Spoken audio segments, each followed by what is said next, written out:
It is Friday. I don't have to tell you that. I start off every day by telling you what day it is. Well, it can be helpful. Anyway, I had quite a day yesterday. Had a couple uh, meetings, which uh, always are very interesting, and uh, they may lead to a few things that I'll have announcements for a little later. I'm also in touch with uh, some friends, yeah, I'm in touch with lots of friends, uh, but one in particular has suggested that I put on an Enochian magic weekend. And I'll tell you more about it if it develops into anything. But if it if it works out, it would be in a beautiful part of the world, and allow us to perhaps do Enochian vision magic type things under the stars. But that got me thinking about how I would develop a new uh, Enochian vision class. And in magic, much of magic, at least the important aspects of magic that deal with your highly personal, individual, and unique spiritual development. Much of it requires the ability, in a technical way, requires the ability to scry, S-K-R-Y or S-K-C or S-C-R-A-Y. Scrying, when you read The Golden Dawn or you read Crowley and you read about Crowley's vision and the voice where he goes marching across the North African Sahara with Victor Newberg chained naked to a camel. I don't know if that story's real. Okay. The thing is, the rumor has it that as Crowley and Victor were marching across the North African Sahara, and Victor acting as a scribe when Crowley systematically scries the 30 Enochian aethers in a very, very dramatic, beautiful series of visions that are synchronized with Crowley's personal initiatory journey at that time. So in other words, while Crowley is systematically scrying the 30 aethers, which more or less represent levels of consciousness from your head to Godhead, okay? He's also synchronizing it with where he is in his own personal magical development. Okay, it's a beautiful concept, and it's a concept that you and me can also, in our own pitiful way, utilize. Like, there's nothing to stop you from taking, say, 30 days, and every night before you go to bed, you scry one of the 30 aethers, 30, 29, 28, 27. You do that and do a scrying session. Write down your results. There's nothing to stop you from doing that right now. Okay, without too much hoopla. But you can also do it in a very, very serious and uh, magical way, depending on your particular level of magical understanding, uh, and make it a highly, highly personal spiritual journey. In other words, you don't have to join a occult order. You don't have to do any of that. You can just be out in the desert all by yourself and say, okay, I'm going to go on this journey. And systematically scry the aethers. But the point is, you have to understand how to scry. And it's not like you would maybe see in a Hollywood movie where you say the magic words and all of a sudden things appear around you, and it's like objective angels show up objectively and talk to you objectively with stuff, and you go, "Oh, is that right? Oh, okay, yeah." Uh, it doesn't happen quite like that, okay? And it's not like you taking a psychedelic drug, closing your eyes for a while, and boing, you're there, okay? It might happen like that, but I doubt it. Okay, it doesn't happen like that with me, for sure. And I wrote something down for a letter I was answering the other day concerning scry and how I would describe it.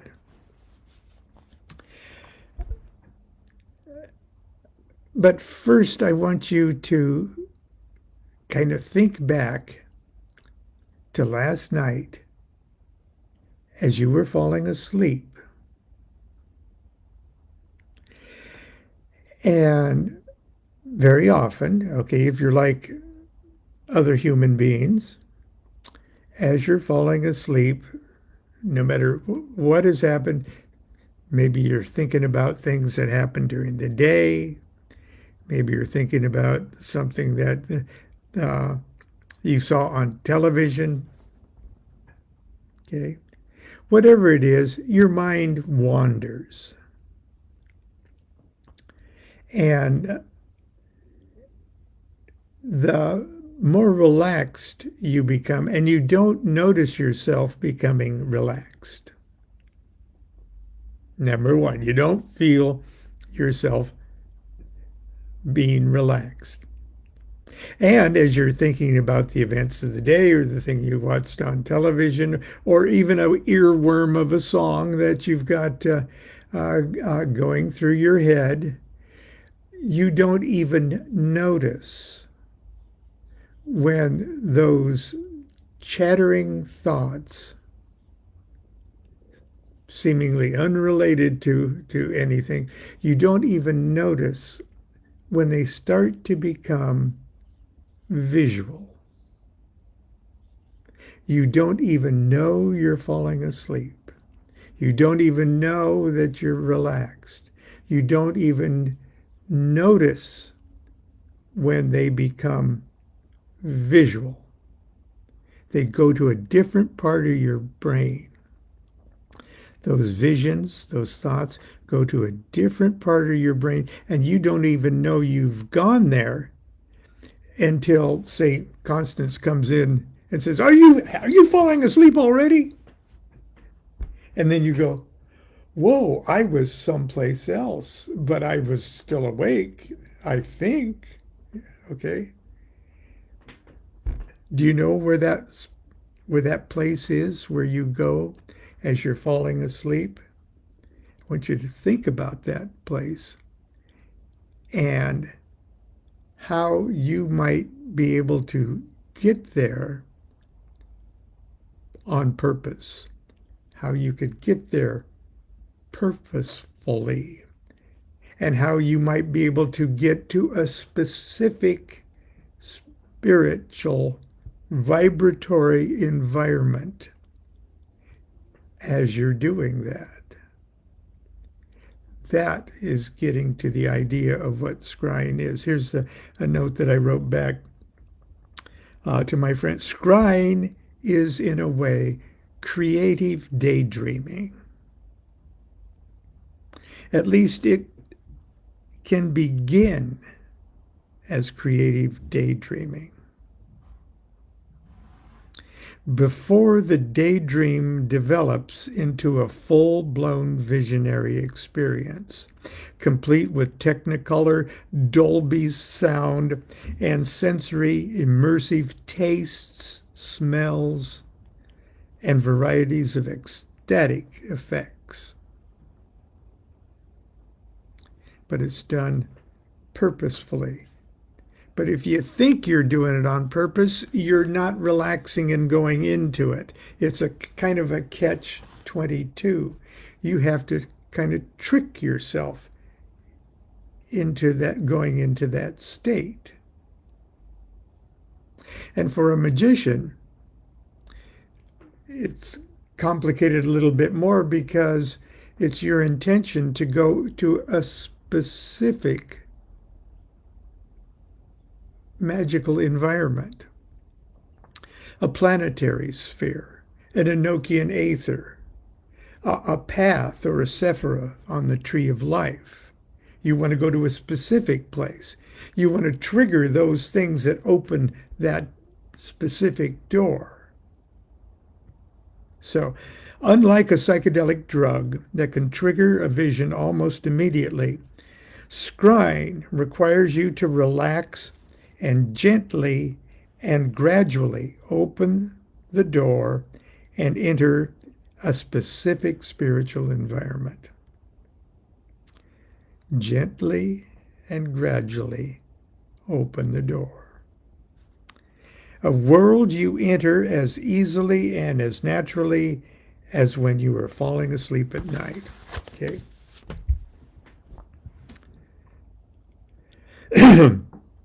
Now, I'm sure there are those very knowledgeable magicians who will argue with me and say, no, it's not like that at all. That's just your imagination. Well, God damn it, it's your imagination that's the magical place for all of this shit to go down. Imagination is a power. Imagination is a force. Imagination is a weapon. Imagination is a god. Of course, damn it, it's imagination. You just don't know how real your imagination is.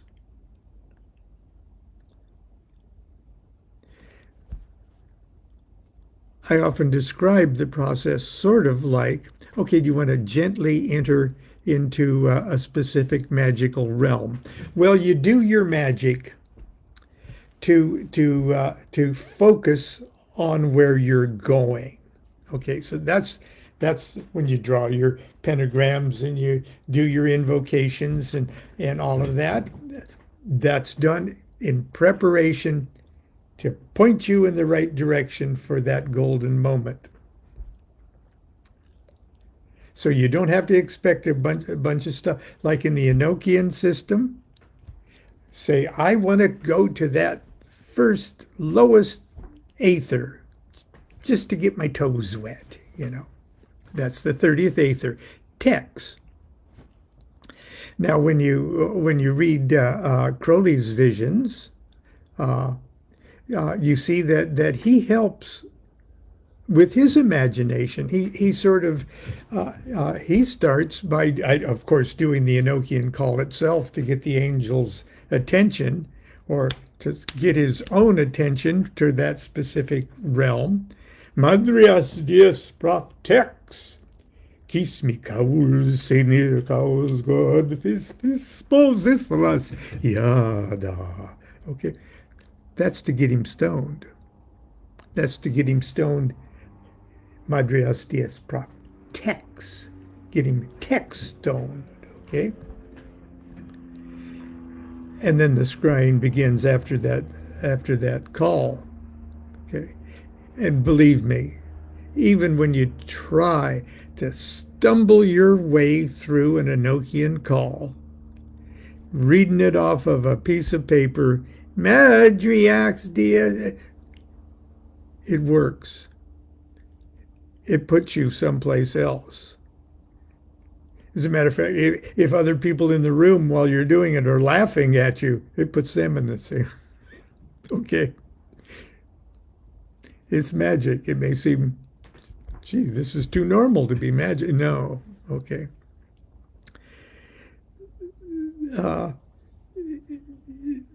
In the metaphors of magic, the angels hear any attempt at speaking their language and are impressed.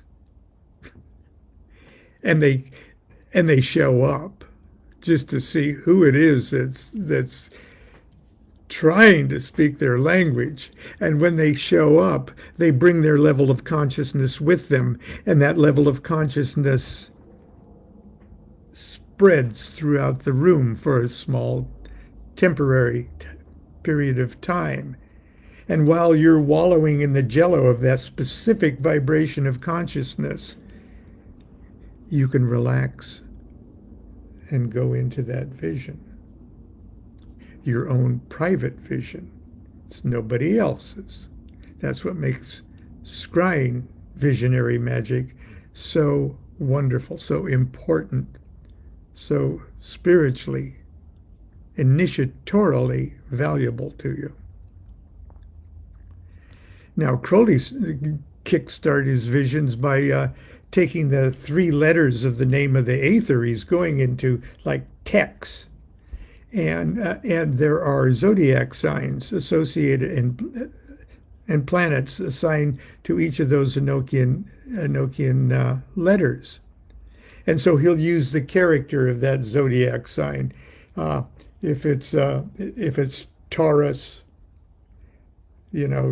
Taurus, Libra, Taurus, something like that. In his imagination, he'll pretend he sees a woman with a balance riding on a bull. He kickstarts it with his own imagination. I say sometimes that the scrying is like playing a game of Simon Says, where you win by losing it. Simon Says, tells somebody, Simon says, bring me a drink of water. And so you bring him a drink of water. Simon says, jump up and down. And they jump up and down. Simon says, turn around and say blop. And so you turn around and say blop. And you keep saying, Simon says this, Simon says this, Simon says that, and you do it. But then you say,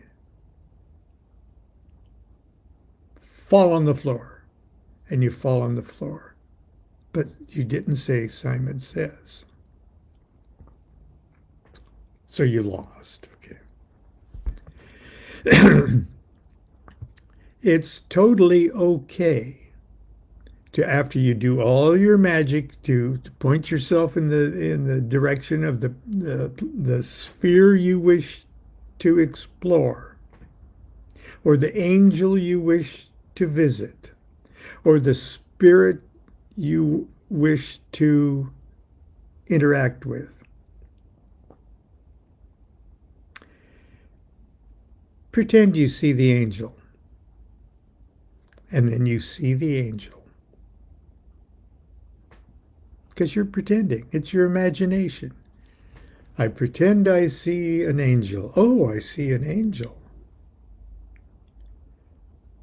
I'll pretend I say, hello, spirit angel.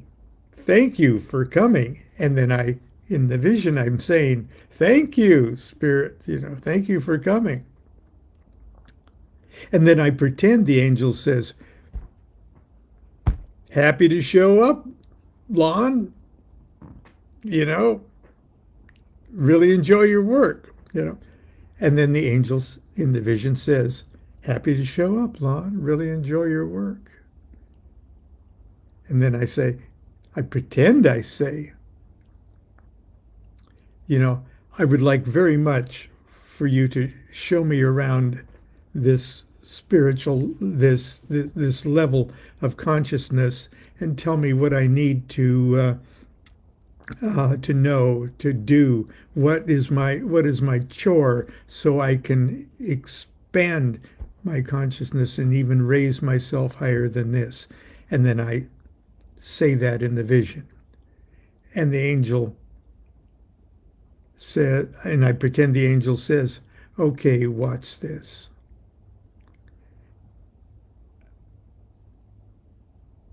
And then something happens that I don't first pretend is going to happen. Pretend, see, pretend, see, pretend, see, see, see, see, see. And it happens as naturally, you don't even notice it happening. It happens as naturally as when your chattering thoughts, as you're falling asleep, turn into visual thoughts, and in no time at all, you're in a full-blown dream that just takes on a life of its own. That's how you gently open the doors. Pretend. Sure, it's your imagination, but your imagination is where all this shit really happens. It's the power. Oh, my gosh. I got to get on with my day. I have a couple tarot readings I have to do. And I've got things that I'm going to be appearing virtually, you know, for the upcoming ThelimaCon. And I've got a couple other things too, including the European gathering, which it's going to be in Macedonia, which is one of my favorite spots on earth. And I would love to be there in person, but I got to take care of that too. Anyway, that's it for today. Go scry something. Until tomorrow, continue to be good to yourself, be good to each other.